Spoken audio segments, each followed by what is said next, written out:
Hi, my name is Jayakumar Hariharan. I'm an executive coach, speaker, and author. Stories That Shift is a series of intimate conversations with CXOs about what makes them tick. Stories are not what we say, stories are who we are. As a guest in this episode, I have Rashmi Vikram, Chief Equity Officer APAC of dentsu. Rashmi, welcome to the show. Thank you. To begin with, what does a Chief Equity Officer do? Many people have asked me that question because equity is not something that we use in our daily language. So equity is actually the middle child in the diversity and inclusion family. Mm-hmm. So I'm going to go a little granular here. Excellent. What is diversity? What is inclusion? Where does this equity fit in? Diversity, to be very simple, is the notion of counting numbers. So we have diverse folks around us. We have women, we have people with disabilities, we have folks from the LGBT plus community, we have people who are neurodiverse, we have people from Bahudran, Adivasi, Dalit communities. So it's a diverse group of people. Now, in an organization context, if you're counting how many of these people are in the organization, that is diversity. Mm-hmm. Now, when you count all these numbers, you also make an assumption that all these numbers have had a same starting place in life.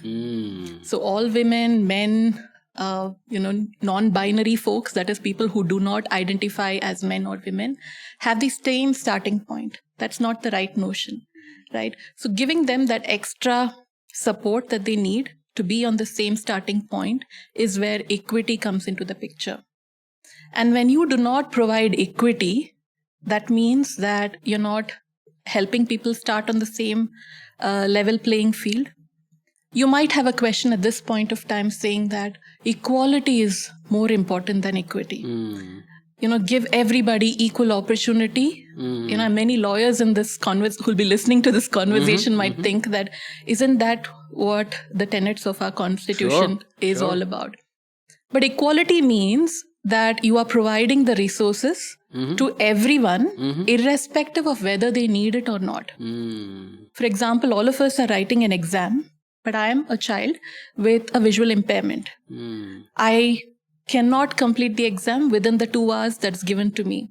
I may need that extra 20 minutes for my scribe to complete writing the exam for me. That is equity. Just that little push that is needed. And I'm competing with you on the same books that you've studied as well, right? That's equity. Inclusion is bringing all this together. You've counted the numbers. You've given them that extra bit that they need to perform. But that's not enough. Because if you don't make them feel included, if you don't make them feel that they are part of the game, if you don't respect what they bring to the table, if you do not make them feel that they belong to this group, then they never feel included. Then they won't bring their best self to the workplace.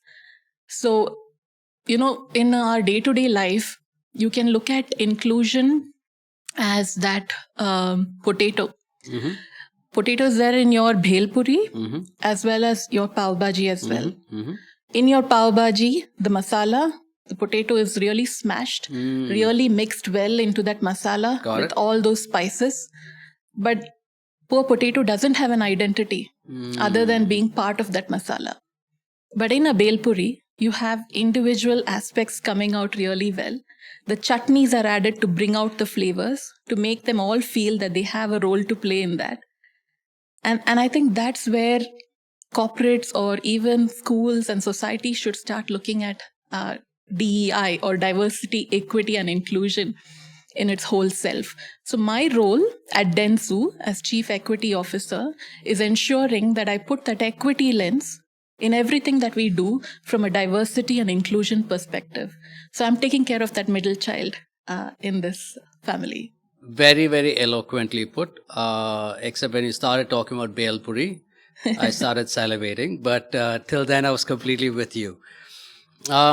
Very, very nicely put. I'd like to think that organizations are a microcosm of the environment that we are in, and it's the job of an organization to reflect real society as much as possible, as against exist in a bubble outside of that spectrum.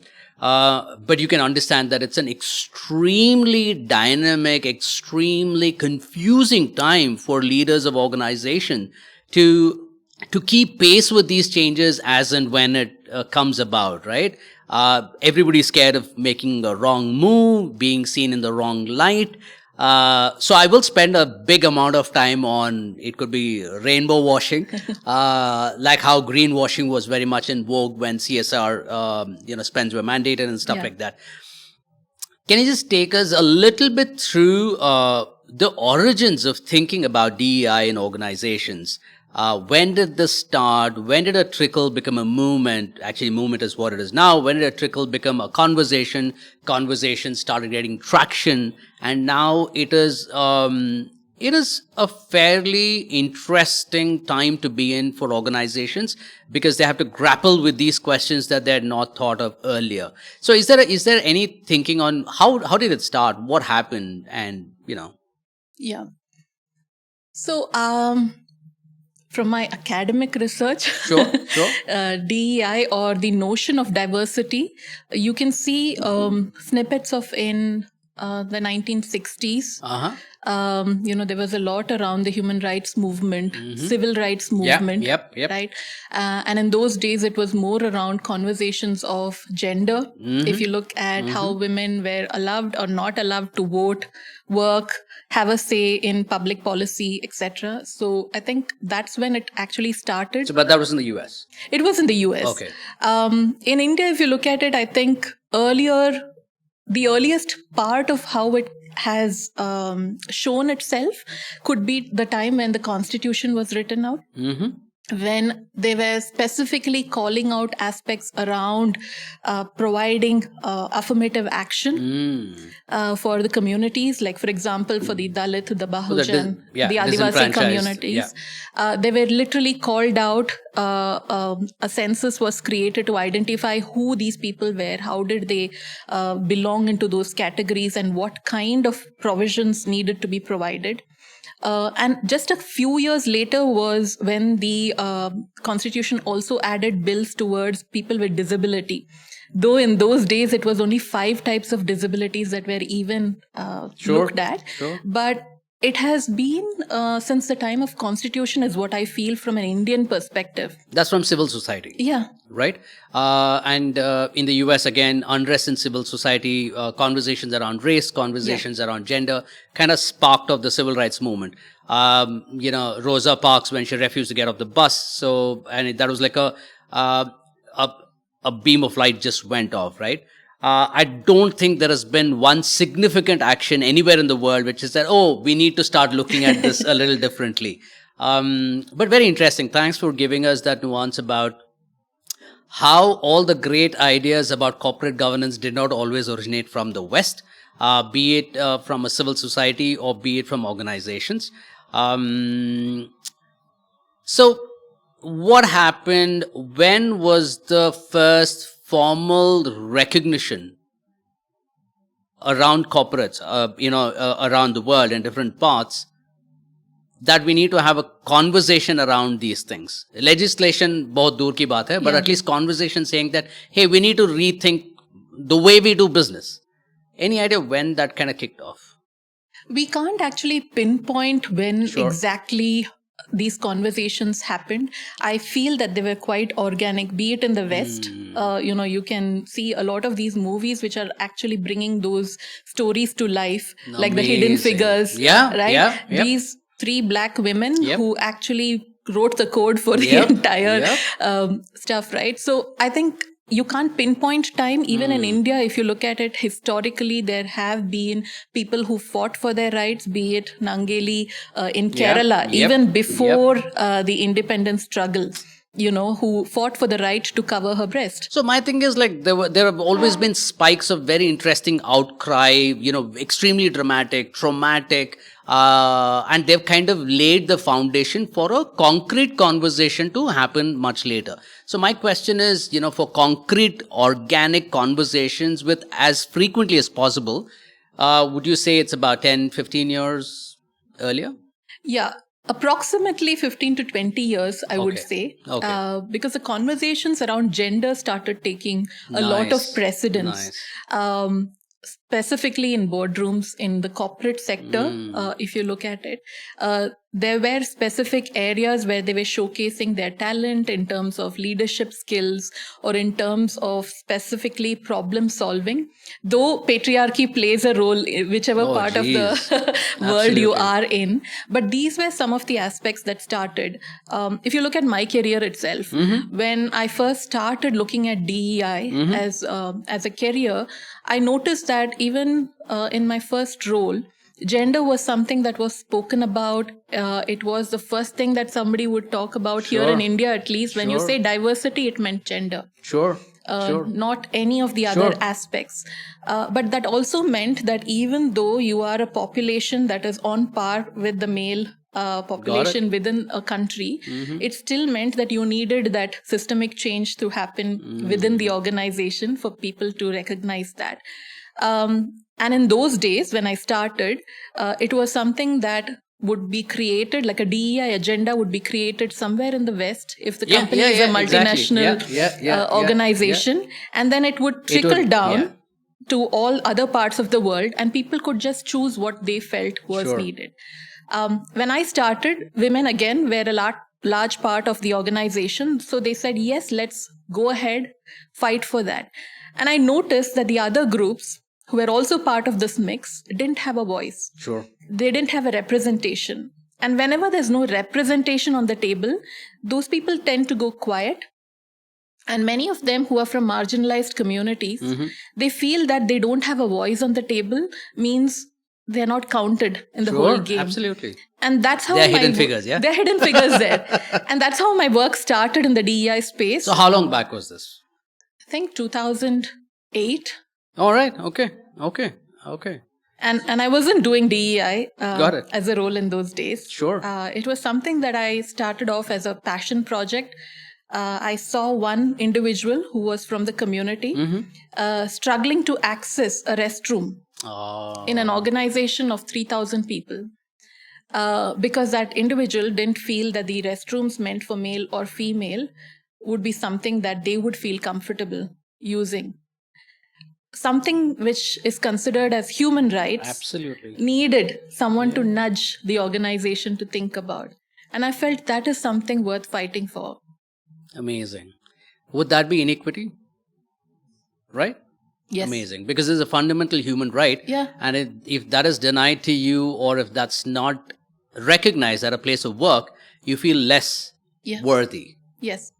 Amazing. Around that time, I think working on gender would have been like low-hanging fruit, and you kind of, and then it's kind of garnered traction. But there's so much to talk about patriarchy in an Asian context, in a South Asian context in particular. We're all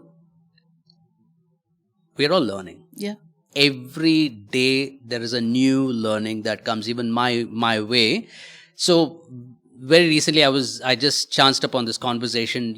For a very long time the parents would say, look, as a girl, I'm raising you as a boy, so you should be proud, you should be brave, you should go out on your own and stuff like that.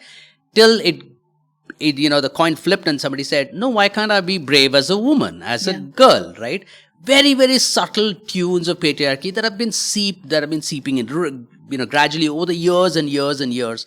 It's quite confusing to be a male leader in an organization today, for the simple reason that many CXOs are afraid of a misstep. I know in conversations in the US around the Me Too movement at that time, there were some really famous CEOs who went around saying, maybe we should just stop hiring them. That's exactly the opposite idea of the entire movement, right? So it's a little sad to see that kind of shape up. Anyway, coming back to interesting, significant, pivotal moments in your experience in the last 12 years. Have there been significant movements, either in legislation or organizations or community outreach, that you'd like to share with us? Yeah. That has further galvanized and given, more focus onto this as an agenda. True. I'll speak with India as a lens. Yes. Because I think we've had significant change in the last couple of years at least.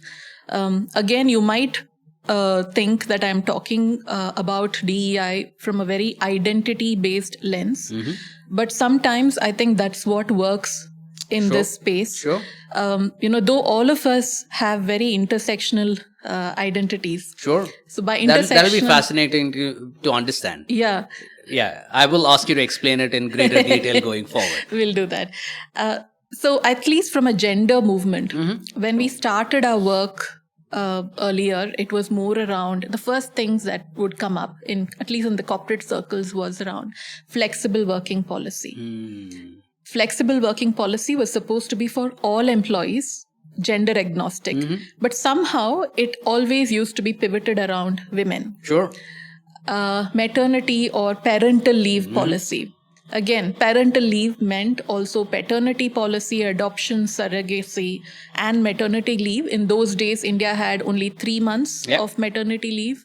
Most women who did not have support at home would take that extra 1 month from their payroll. And then if they still couldn't come back to work, then lose out on the job. So companies were losing out a lot of folks from the whole workspace. There was a lot of lobbying done in those days, and I think 2009 or 2010, if I'm not wrong, was when the government actually came up with the 6 months maternity leave policy. And a lot of corporates took that on.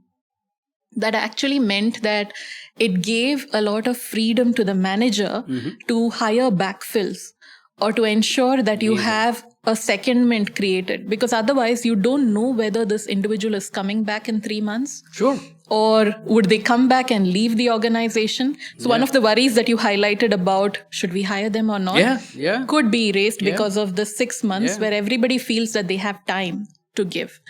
It was also the time that most of the surrogacy adoption leaves also started being enhanced within companies, trying to make sure that it gives equal opportunity for everybody to kind of adopt to parenthood and not lose out on livelihood in the process. Sure. Right? Or in that case, this could be looked as equity, right? Yeah. Because I can't have children through natural childbirth. So why should I be denied 6 months of connecting with my newborn? If I've adopted, same rules should apply. Yes. So that would be a good example again of equity. Right.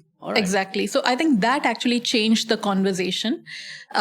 What really helped the whole flexible policy was when you had male managers or male employees also taking out time. Yeah. That sent out a message to say that it is not something only for women. It is something for everybody within the organization. I think that actually helped shift the needle a lot, but COVID has helped it tremendously. Yeah, coming to COVID, I think there is a very, very interesting development that has happened. But honestly, tell me, how many CXOs take 6 months off, male? There have been a few. Some really good ones who've taken those breaks. I don't know if I can take their names. No, I understand. But you understand where the question is coming. I do. It's dripping with cynicism, right? Very few. Yeah. Yeah, very few. But they have done it. I don't count myself in the CXO suite because I do not run a business. But I did take my break as well. I took a year off without a job. And I loved that 1 year that I took off. It really did tremendous amount of good for my mental and physical health. Absolutely. Came back with so much of energy to do amazing stuff that I'm continuing to do right now. No, my reason about, men actually utilizing that time in a way to to be more present in their partner's life and in their newborn's life is very hard. Because they can't switch off from work. They're thinking about missed opportunities and so on. And thanks to some really weird trolls out there. So there was this one image of Daniel Craig carrying his baby in a pack, in that supporting harness. And Piers Morgan said, "Oh, Bond, you too, come on, don't do this," or something like that.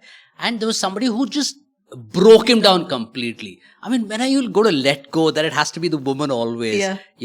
Such antiquated notions about masculinity that you're carrying around. Somebody just like tore him apart. There's just so many angles in DEI. I don't know which one to honestly go after and, kind of explore. Anyway, let's attempt like little bit. Yeah. So talking about, for lack of a better word, affirmative action towards gender, pay parity, leaves and, stuff like that. But what's the sad story in the Indian, more predominantly in the Bangalore tech industry? Attrition amongst women has gone up. It's not gone down. It's gone up. And I really don't know everybody's flummoxed, including the IT minister. So do you have any theories on why that is happening or why that has happened from a gender lens?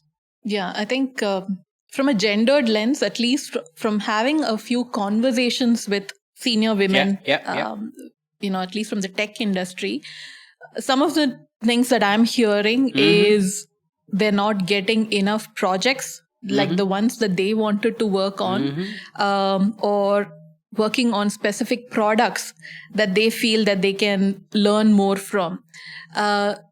If you look at, IT architecture, you have very few women architects. Yes. And it's also a very niche role. It is. Within organizations. And if you don't flex your muscles enough to practice on something, you won't be able to qualify to be in those roles. If you're not given those projects or products to work on, then you can never prove yourself. So they feel that, this is not a battle that I want to fight against. A lot more folks are moving into either startup or consulting kind of roles after they reach their peak in certain organizations. But isn't that gender agnostic? Why should it be only women?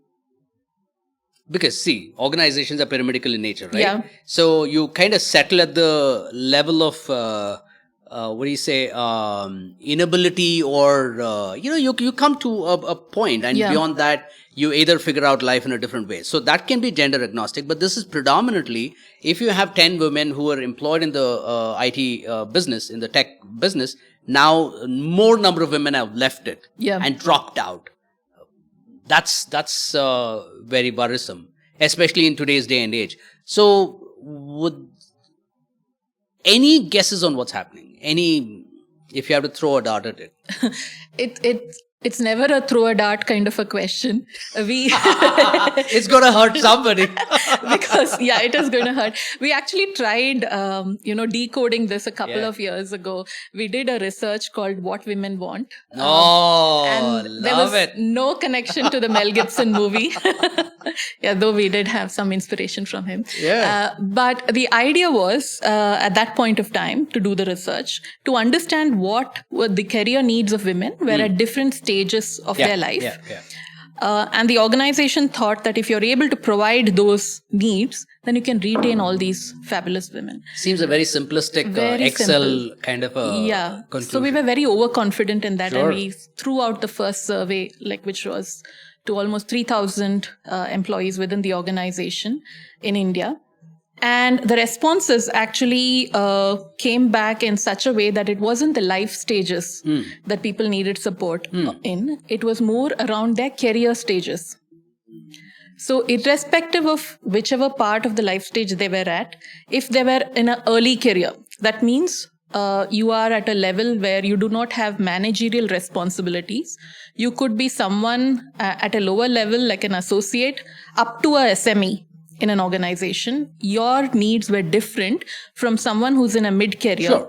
That is someone who is a manager, team leader, has responsibility, and someone who's in a senior career, that is someone who has got a large team responding to their requests, or they have P&L responsibilities as well. The career needs were so diverse in these groups, and irrespective of which age group they fell in, it was more around management support, it was around infrastructure, and it was also around career growth that the responses came out from. Specifically from the senior group, the senior most in the organization, the responses were almost 50-50 divided. There were a group of people in this group who said, I've reached my peak, I'm very happy where I am, don't push me any further. And we were like, okay, that's one group. The other group was, I want to aspire to that next level.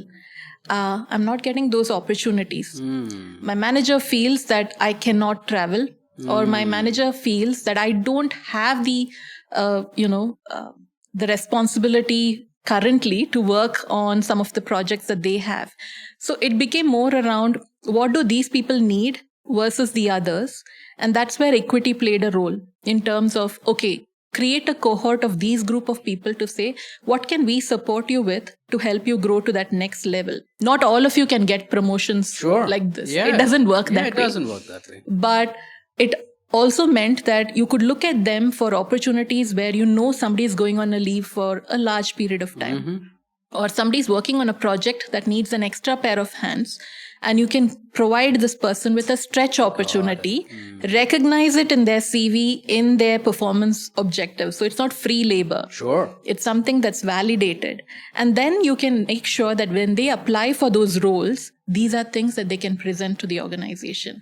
Many companies are trying to take care of this drain of people who are leaving the organization by having actual sponsorship programs instituted. Nice. So mentorship means you have a Gyan session. Yes. Somebody comes in and says, I'll give you all the worldly knowledge that I've gained. That's not what we need right now. Enough of talking. You need action. Sponsorship means you actually tie a person's progress to a leader's performance objectives. Gotcha. So you mean that as a sponsor, you kind of coach the sponsor to say that when the person is not in the room, what are you going to do to support that person's growth? Lovely. Are you putting in a word when you know that there is an opportunity coming out? Got it. Those are some of the aspects that we're seeing helping out in certain pockets of the industry where we know that there are a lot more folks dropping out from the industry. A couple of companies are also investing in these returnship programs. Yes. People take a break for a number of years, depending on their own personal reasons. It could be childcare, elder care, or just because they felt like taking a break. Yeah, sure. They were just irritated with their job and they wanted a break. Take a break. But then when you're coming back to the workspace, some of the challenges people faced was, what is this gap in your resume? Sure. How do you justify that gap? How do you justify some of the technologies that have moved ahead when you were not there? So these returnship programs really are helping people understand whether they can feel that they are a right fit back in this organization. It's also an opportunity for them to test out their skills and say, okay, I'm ready. So Rashmi, I think we've spoken a decent amount about gender and about certain tectonic shifts that have galvanized the movement, so to speak. Talking about important pieces around the other aspects of DEI, right? Are there any important movements, stroke legislation that you would want to talk about? I think the most popular one right now, and just because we've completed Pride Month, is around Section 377 of the Indian Penal Code. And this was something like a sword that was hanging around our neck for the longest time. A lot of legislations have helped push this communication ahead. I think 2009 Delhi High Court read down, the Section 377. A lot of folks rejoiced. They came out of the closet. They were happy to be their true self. Companies started doing a lot of work. Unfortunately, it turned out to be a bit premature. Yes, because 2013, the Supreme Court came back and said that a high court cannot make a decision on something that is part of the Constitution. Gotcha. But that also helped a lot of communities start to fight for their rights. It gave them that initial move, right? That means you have a voice at a Supreme Court level to have Lovely. this conversation. Amazing. So it helped a lot of folks actually file a petition. It came out from a human rights angle, civil rights, civil society started having these conversations on national television. You had Amir Khan hosting a session around this as well. So if Amir Khan talks about it, that means everybody sits up and listen to it, right? So a lot of conversations happened. Simultaneously, 2014, you had folks from the transgender community separately filing their own petition in order to be recognized as a third gender. So these conversations started moving, helping people understand that these are not notions that were set up when the British or the West came in, but these were part of our culture. Beautiful. It's part of who we are. It was just hidden behind certain colonial language that really helped us not move ahead. Could really love you now. But I think there is a point. I'm definitely, of all the religious cultures around the world, I don't think there is a goddess for menstruation. And we have a goddess for menstruation. It just goes on to say that, when it came to being liberated, when it came to looking at the world with a very, very different set of eyes, our ancestors definitely knew a thing or two. And while colonialism gave us a little bit of a leg up, if you can call it that, in terms of competing with the world stage, they took away much more than what they gave. Now, unfortunately, as a side effect of being exposed to colonialism, very often we can't go back to our own roots and say this was a regular, accepted, commonplace thing. Why are we turning our faces against? Something very interesting. We have, we were hosting this at WeWork, and WeWork has bathrooms which are gender neutral as well, which are clubbed in with PWD, but also for gender neutral or people who identify as non-binary, as the third sex. And I think going back to, being an absolute necessity, a basic necessity, I think that's a good, bold step. In fact, outside Galaxy, we have a Pride cafe that's run. And as a consumer of this space, I feel very proud to be part of an enterprise that recognizes these aspects of humanity. Very true. And the example that you gave, it's so important, right? It's a very simple solve for one person, but it ends up helping a lot more people. It's an all-gender restroom. Yes. That means people, irrespective of their ability and gender identity or gender orientation, can use that restroom. Not only people from the LGBT plus community. If I am a single parent and I bring my child to the workspace, I'm not comfortable taking my boy to the women's restroom. He's not comfortable going to the male restroom alone. I can take him to the all-gender restroom. My God. And it helps me. It helps a single parent dad as well. So it helps a lot more people. So what I want to say is, when you're trying to solve for diversity and inclusion, the innovation doesn't help only one identity or one person. It helps a lot more folks. And examples across the world has shown those. How it helps people of multiple identities when you're trying to solve only for one person. All these things like Skype. It started off when people wanted to communicate with their loved ones when they were not able to communicate. Then language started being added into that. Right? So irrespective of which language you speak, you can communicate with that person. A person with who reads lips can see and talk, even if the closed captioning is not there in that particular system, right? Xbox controllers, when they were first launched, it was so large that it didn't sell in the Asian market because it was large for the Asian hands. Sure. So that's when they decided, why isn't it selling here? And they realized it doesn't fit the female hand as well as the Asian hand. So size needs to be changed to make sure that it works for everyone. Amazing. And simple things like that, right? When YouTube was launched first, they saw that a lot of folks were uploading the videos upside down. But the problem, and people were thinking, how stupid can people be that they can't record a video? Then they realized that the functionality was created for a right-handed user. Wow. A left-handed user will use the phone in a different way. So by the time you upload, it'll be a upside down video. Interesting. So I think innovation all through, it's never for inclusion, it's for everybody. Oh, I think that's so beautiful. So there is this field of study called systems thinking. Systems thinking essentially looks at how different environments or different actions kind of merge with one another. And there is a beautiful thing created out of something in the middle. It's the relationship between two systems. And there is one discipline, one rule in that. It's called the law of unintended consequences. Okay. And I'm happy to, usually that's negative. All right. You start to do something and then, something goes wrong. Yeah. But I'm happy to see that the law of unintended consequences can also have positive consequences, right? Yeah. You start with something and then you end up with positive consequences for at a wider diaspora. Yeah.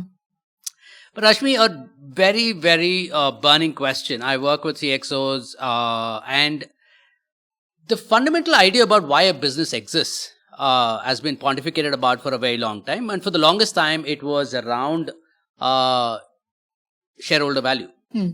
So somebody quipped saying that QSQT hai, quarter se quarter tak. The CEO's life is measured every quarter. The organization's life is measured every quarter. And it's ruthless, especially if you're a listed company. You got to listen to the voice of the market. In the hustle, in the rush for business and being very real organizations, does DEI, the whole movement, does it suddenly become as a tokenistic, good to do kind of a thing, but not really necessary for business? Or not really helping business? We are in the business of business. Yeah. And why should we do this? How does this really translate back to top line, bottom line, be it whatever line? Yeah. I've heard this question a lot in different ways. The business case or what is the return on investment for focusing on DEI. And the way I see it as there's no one single business case or there's no one single case for DEI. Sure. It starts off for corporates, at least if you look at it from a business case angle. There is a lot of research out there which talks about how diverse teams bring in a lot more revenue, et cetera, et cetera. Yeah. But if you look at it from the granular level in terms of innovation, if you have the same kind of people working on a particular project, there'll never be, an idea that will really help them think differently. We see that in our work as well every day. We have clients these days asking us when you're pitching in for a advertising campaign, they literally ask us about our diversity and equity numbers. They ask us about what we are doing for gender, what we are doing for disability, what are we doing for LGBT+, what is our supplier diversity strategy. A lot of these questions are making our business teams realize that it's not a fluffy topic anymore. It's a topic that is important. Plus, it's also a topic that means that we have to reflect the clients outside in the market. So if our teams do not comprise of those diverse people, we won't hear those voices of what the customer needs to hear at the end of the day. Whenever you don't have diverse people in an ad campaign, that's when you hear of these faux pas, things, backlash on your head because you've not listened to the voices on the ground. So that actually helps a lot of our business leaders understand and sit up straight when we talk about diversity, equity, and inclusion. So these hard business conversations from clients and stakeholders also kind of revolve around your internal DEI strategy. Yes. It's no longer something, as long as you're giving me a great product and a great service and I'm happy with you, take $1 million. No, we may lose pitches if we don't have a diverse team. And that's the case even for product companies, for tech companies as well, in terms of how they're putting together a team who was coming together to present a particular product. And I think that is a huge business case. Another angle, if you look at it, is also ensuring that your team as well as your leaders understand the diverse nature of the customers coming into your organization. I was talking to this leader of a bank recently, and the leader was talking about why they were okay with LGBT plus inclusion, but they didn't want to do much because they preferred to call themselves as very, private bankers. So they didn't want to intrude into the lives of their employees, so they felt that conversations around LGBT plus wouldn't be the right ones in the organization. So I gave them an example saying that, would they discriminate the same way to their clients as well? Would they say that we would welcome all clients except for, and how would you know that they are from the community? Sure. Can you just look out in the room and tell me how many people from the community are there in your team as well? The individual did not have an answer. And I gave them an example of the buying power of the LGBT plus community, the pink dollar. And I said, is your bank ready to lose out on that amount? Is the pink dollar real or is that a media creation? No, it is real. It is real. It is real. And you see that in the way the community rallies around brands that support them. Have you seen how much of Absolute's stake has gone up? Every Pride March, they come up with a campaign and they're very genuine. It's not pinkwashing. No, completely. I think Absolute's almost brand values is fairly colorful, is very original. Yes, is and the community rallies around it. If they know that the brand is supportive, they will rally around it. And it is a community that has a lot of folks in very high roles as well.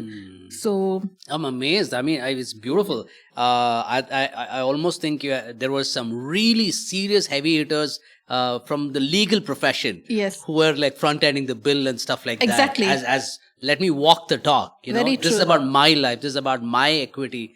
And that was their skin in the game, right? Very true. And folks who are from the hotel industry or media, etc. So if people have their voice out there and they are recognized for bringing their voice out, that means they are also influencers. Sure. So your brands cannot hide behind that. So I think that's the biggest business case which moves a lot of business leaders whenever I speak to them. The loss of potential business and also risk and reputation. Risk of reputation and compliance is another huge one. Right. And we've got examples even in our Indian industry where companies haven't focused on creating awareness internally, sent their employees. Does it come under compliance now? Has that moved into compliance? It doesn't move into compliance. I think it sits with the legal team in terms of creating awareness. It sits with... So let's look at POSH. POSH has become compliance. But LGBT awareness is not is not compliance as yet, correct? Yeah. See, the issue with POSH again within organizations is that it only talks about women. So most progressive organizations not only rely on POSH, but they also have a very strong anti-discriminatory policy in place. And the anti-discriminatory... So the idea of the anti-discriminatory policy would be to see that men don't get victimized? Everyone else who doesn't fall under the POSH criteria. So it creates a space where people So that's a progressive organization. It is a progressive organization. So I'm talking about LGBTQIA plus awareness or lack of it. Is it compliance as yet or not? Not yet. Okay. Though we would like it to be. Because, compliance makes, with compliance, there are a lot of malfeasance that you hear about every day in regular day-to-day life. So I can just imagine. But I think that's a first step, right? Once you make it a part of compliance, maybe they will go by the book for some time. And maybe at some point, the spirit of it also will come alive. See, the spirit would come alive when everybody within the organization understands that the company will not tolerate discrimination of any form, be it gender, identity, gender orientation, race, ethnicity, ability, etc. But Rashmi, I hate to break this. I think we're still talking very utopian 1%er kind of a view of corporate India. There are Indian companies that are registered in the US and they carry the caste system over there. It's really disheartening. I mean, you have, there's a personal story, not a personal story, a story that I read which shook my soul. There was a corpse of a Dalit, which could not pass through a higher caste field. It was lowered down a flyover kind of a thing, so that they take it away from the fields and they take it in a different direction towards the graveyard. If you don't get equality in your death, then what are we talking about? Now, I was assuming that was back of the boondocks or whatever. It happened very much in the south. It happened very much within 100 kilometers of a city, right?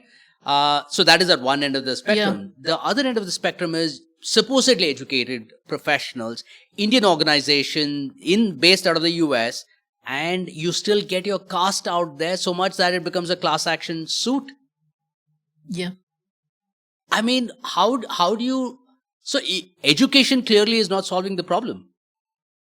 That is very true. And I'm very sorry to say that it continues to be a conversation even to this day. Jeez. We don't have an answer specifically when it comes to caste. And that's why some of the organizations are actually trying to understand how can we even create this awareness within an organization level. I think 2010, when I started my journey formally into DEI, many companies were hesitating to even talk about religion. Sure. From an Indian perspective. Sure. Caste, again, let's not bring into the conversation and, ruffle the feathers was what we used to hear. Right now, what we are trying to do more is from a race and ethnicity perspective. How can we create that appreciation? Religion is still touchy. Huh? Religion is still touchy. It's still very touchy. Right? It's a very touchy subject. Very few companies even have a conversation around it openly. So there are a couple of instances, right? I mean, I'll give you an example. One is I walked into a tech park and there was this gentleman who walked into the lift with me. He had vibhuti and like everywhere, like 3 patet here. And I was taken aback a little bit, saying that, is the workplace a great place for you to display your religious orientation, if you were to call it that? So which brings me to this book that I read called India Unbound by Ravi Venkatesan, ex-chairman of Microsoft India. And so he took a call saying that, we are a multi-religious workforce, so we will not have festivals at office. And I think somebody replied to him saying that, isn't that the reason we need to celebrate all festivals? Yeah. He says, yeah, kind of makes sense. Okay, we'll celebrate all festivals. So you can understand how mores change, ways of thinking change, and it's a minefield. Today, CXO, when it comes to aspects, he has or she has my deepest sympathy and empathy and understanding about how they can walk the minefield. Is a very, very confusing place right now.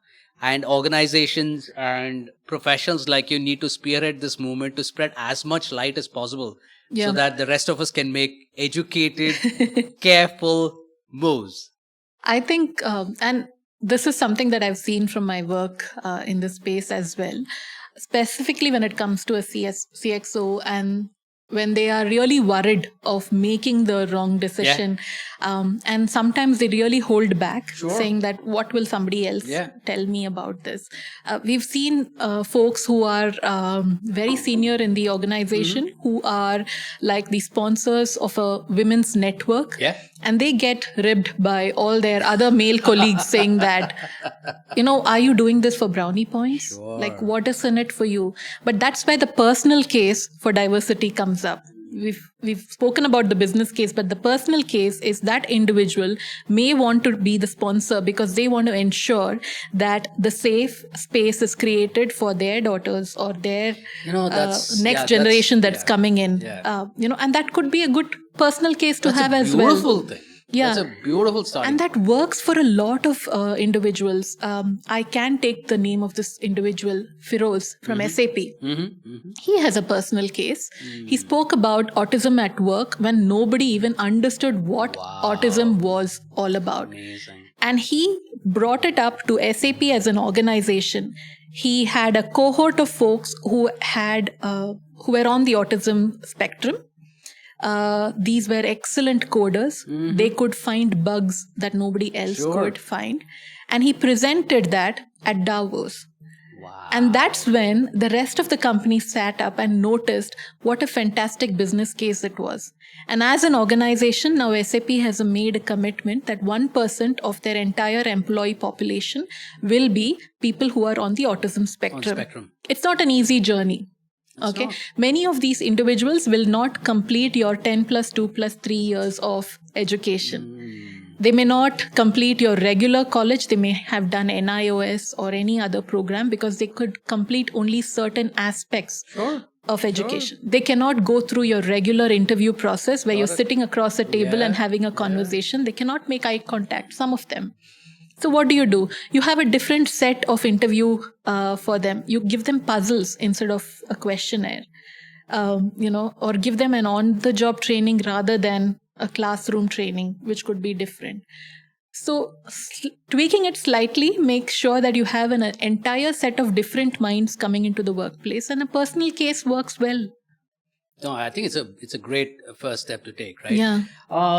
Just talk a little bit about neurodiversity. What is it? Neurodiversity is a term that we use when we want to talk about people who are, say, for example, who are on the autism spectrum, or who are folks who have dyslexia, ADHD, the entire gamut of aspects that makes their way of thinking or how their minds are hardwired different from everybody else. Their learning ability or their cognitive ability could be slightly different from others.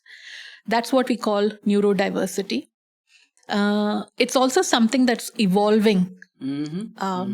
Earlier, we would see a child who is hyperactive being called names that that they don't want to study, or they are disruptors, etc.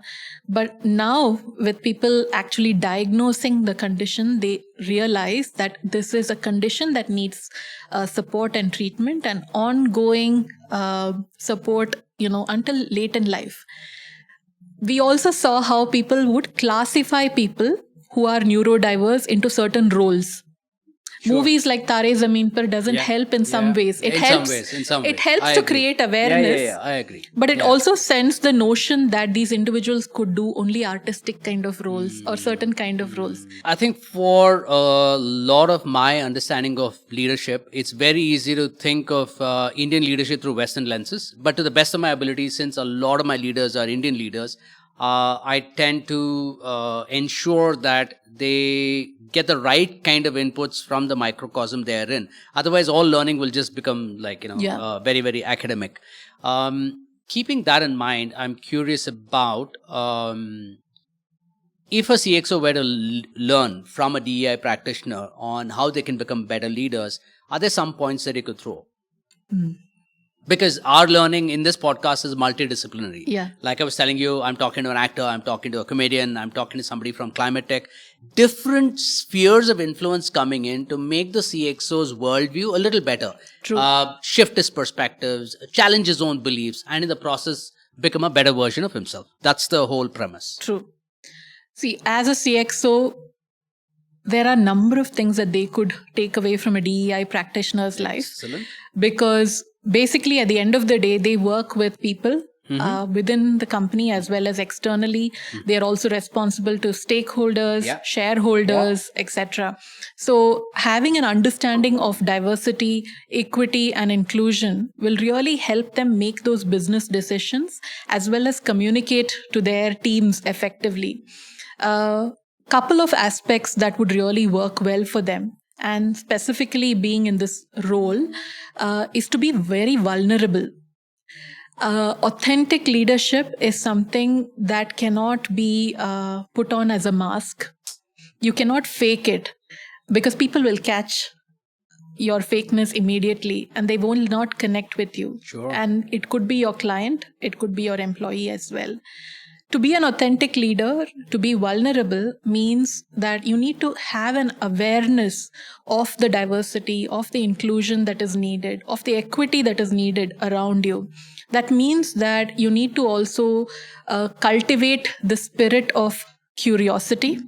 Lovely. Like if you're not curious about a person who is seemingly different from you, either in terms of their mindset, their identity, or just the way they grew up, the village that they come from, as simple as that, that curiosity will really help you think differently about this individual. And the third important thing that they need to bring in is courage. And courage is so important. I mean, they may be making courageous decisions in the boardroom, but when it comes to people, they get very scared. Yeah. They're very scared of making those mistakes. But courage with a mindfulness really helps them ask the right questions to understand why that person is different. What is it that makes them tick? What is it that you need to do to ensure that you meet them at the middle ground? You're not asking them to convert completely for you, and nor are they asking you to convert. They're asking you for a middle ground where you can have a positive conversation. So if a CXO ensures that they have awareness, courage, curiosity in their daily mindset, I think they'll go a long way in ensuring that they bring in all aspects of diversity, equity, and inclusion in the work that they do, the conversations that they have, in the future leaders that they create within the organization as well. I think that's what I've seen a lot of really great CXOs bring to the table. And also accepting when they make a mistake. That's where vulnerability plays a big role. To say that, I'm sorry, I did not know that. What can I do to not make this mistake again? And that's when the other group realizes this individual is really ready to accept their mistakes, learn from their mistakes, and make sure that nobody else is making it within the organization as well. It takes a lot to accept your mistake, right? And we've seen some of those happening in large stages here in India as well. But I feel that those are some of the traits that CXOs can learn, because these are not things written in stone. Not at all. Every day our notion of diversity changes with newer words being added into this whole mix. It is literally like a bisi bele baat. We started the conversation around D and I. Then it became I and D. Then somebody said, no, it's DEI. Then they said, no, it should be DEIB. During the time of COVID, it became JEDI. Justice, equity, diversity, and inclusion. Oh my God. So that brings together a lot of conversation. So making sure that the CXO knows all of this may be a tough battle to win. But making sure that they reach out to somebody, ask these questions and say, hey, I don't know, can you educate me around it?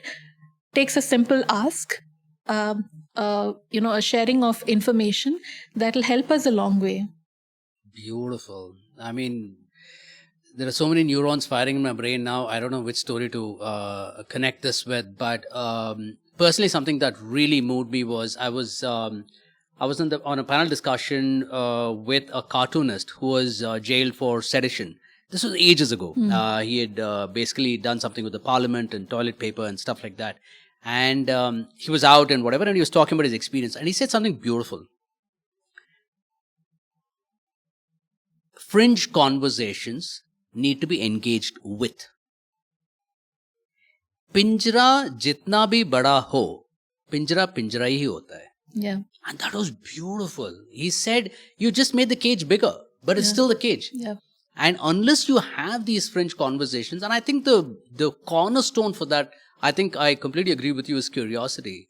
A curious mind, in my opinion, I think will lead to a more empathetic mind. Yes. Because only when I'm curious about your story, is there a possibility that my worldview changes? Yeah. Is that my mindset changes and acclimatizes and progresses beyond what I used to think was right, wrong, gray, black, white, whatever. I think that's interesting. Very, very cool. What's your story? Why did you choose to work in this practice around inequity, equity? What's the connect? I think it all started with the conversations that I was having in my first organization.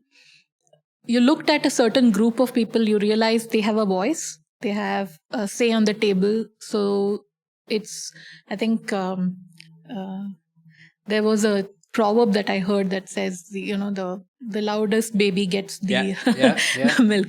But that's the truth, right? And I saw there were other groups that were not represented on the table. They didn't have a say, be it from the LGBT plus community or folks who were from the disabled community.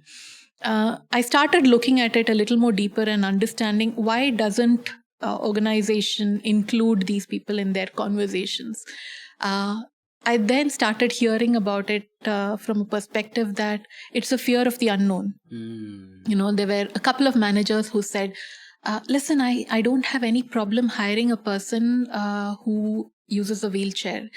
But the minute you say hearing impaired or visually impaired, they get very flustered because they don't know how to communicate. Sure. They feel that they cannot set up the individual for success. So that's when I realized that it's also our mindset. It's also the way we've been conditioned, to grow up in terms of working with each other. And hence it became more of a personal case for me and a social justice case. That's another angle for DEI. Yeah, it is. Yeah. At the heart of it, isn't this social justice? Yes. It is, right? Yeah. Rashmi, I happen to work with a lot of leaders from around the world, 70% of them men and 30% of them women. And with the men, some of the challenge that I've seen is to increase their self-acceptance, self-worth, self-love, because the conditioning that has gone in is I'm a solution provider, I'm a problem fixer. You throw something at me, I'll fix it up and whatever. And when it comes to matters that do not require cognitive intelligence, right? Then you get into social intelligence, then you get into emotional intelligence and whatnot. But the complexity of just sheer life in the situation that we are in now, mental health has definitely become a buzzword, at least for the last 5-10 years, and exacerbated by COVID, right? And very slowly, I'm seeing a trickling of CXOs talking about it, not in town halls, but even personally. Yeah. Their tryst, their journey in understanding what it meant, not through books, but by themselves when they went through it. What is the light you would shed on through a DEI lens for a CXO who's watching the show on how they can get better at this, better at understanding themselves? True. I'm just going to go back to your film metaphor. Because again, CXOs are not, we can't create them like with a cookie cutter mold, right? Each one is different. You'll have your dangals, Amir Khan being that CXO who says you have to do X, Y, Z, otherwise you will not win. And you make sure that the team does that. And you're either loved or hated for being that. As Machiavelli said, you should either be loved or respected, but ideally both. Or something like that. Yeah, you have that leader. You also have your Chakdesh Shah Rukh Khan. Right, as a coach. Yeah, as a coach. Right. And you want that leader as well, because you want someone who you can bounce off ideas with, who you feel will tell you when you're not doing something right, but appreciate you when you're doing something really good. And you also make sure that this leader is motivating everyone and all that. So you have all these different kind of leaders that we have around us. One of the things that we don't notice, that mental health and well-being is not particularly targeted at a kind of people within an organization. It's not only women, it's not only men, it's not only the non-binary folks or the people with disabilities, etc. It's everyone within the organization. The challenge, at least from an Asian context, we see patriarchy raising its head here as well. Excellent. The aspect of how men should not cry, men should not have any mental health challenges, or if they have, they should man up and not bring that to the table. So these are some of the things that we heard in our conversation around mental health and well-being. But more and more, what we started realizing is ensuring that male CXOs feel comfortable enough to share. Again, vulnerability plays a very important role to say when they had a mental health challenge, what did they do? What is the support system that they brought around them? And I think both of us know at least a couple of leaders who've gone there and publicly spoken about, and hats off to them. Very true. Again, that takes courage to come up and share that, because again, what if the next position that you apply for, this comes up, right? But again, I think making sure that you don't put this burden on one individual or one group of people or one identity of people helps make these conversations much more comfortable and mainstream, much more important to have, because I think COVID has taught us that, these are burdens that all of us carry, but there are different ways in which we cope. Sure. There are some of us from a certain gender who feel that, okay, we need to chat about this with someone else and it really helps. There are some of us from a group of gender, we feel that talking about it means it reduces our masculinity or the way we project ourselves to the world. So I feel that these are skills that leaders need to bring into their armor, to say that these are scars that they also have, and it's okay to show these scars because they've learned something from this. And by sharing your story to someone else, they actually help a lot more folks to be comfortable about this topic, to say that it's okay to take that break when you need that break. There are companies, like for example at Dentsu, we provide employees an opportunity, irrespective of the level that they are within the organization, to take 3 days, and we have quoted that as a mental health break, and they need not respond to anyone during that break that they take. It's a well-recommended break that everybody takes. I've seen very senior leaders put it on their out of office to say that I am taking my mental health break. That means I won't be available for your calls or emails. Please expect a delay in response. That sends a very strong message. Oh, 100%. If there is no sponsorship, if there's no senior leader walking the talk, and I find this very ironical. Senior leaders will talk about work-life integration, and they'll be working 18 hours a day or 16 hours a day. I'm like, how is that going to change anything, And, burning the candle at both ends right now, the blurring of lines between work and play and life, it's a very, very complex environment. Very true. And if you still don't realize that you need to unplug right now and really take care of yourself, of the way your psychological and mental needs are met. And I think that's a powerful lesson for leaders, right? To step back, acknowledge it, take some time out, invest in themselves. Because everybody, that's why I keep telling my coaches as well, you're a Ferrari. But even a Ferrari needs a pit stop. Yes. Even a Ferrari needs to stop by the fuel thing. Otherwise, you're a superb car. Exactly. Excellently manufactured. But you will run into trouble at some point if you don't take care of yourself. Very true. Very true. And each person takes a break the way they need to. Sure. Again, there is the diversity of choices and the mindset that comes into the picture, right? There could be folks who'd like to take a break and learn a new skill. Yeah. Get a certification scuba diving. Yeah, absolutely. For all you know. Or they would like to volunteer for Teach for India and go somewhere, teach, come back to the organization, feel refreshed that they've done something. Giving back to the society. Yeah, I was just coming there. That I've seen as being one of the highest motivators 200%. For people. 200%. Yeah. And I think that's the easiest ways in which we can do that right now. The divides are very clear in front of us. Irrespective of the region that you're in, India, China, Malaysia, Indonesia, any other part of the world that you're in, you know that the divides are very clear. You have the power, you have the privilege. How you use the power and privilege to make a change in somebody else's life, even if it's one person's life, it tells a lot about how your mental health and well-being is taken into consideration as well, because you know that there's something good that you're doing.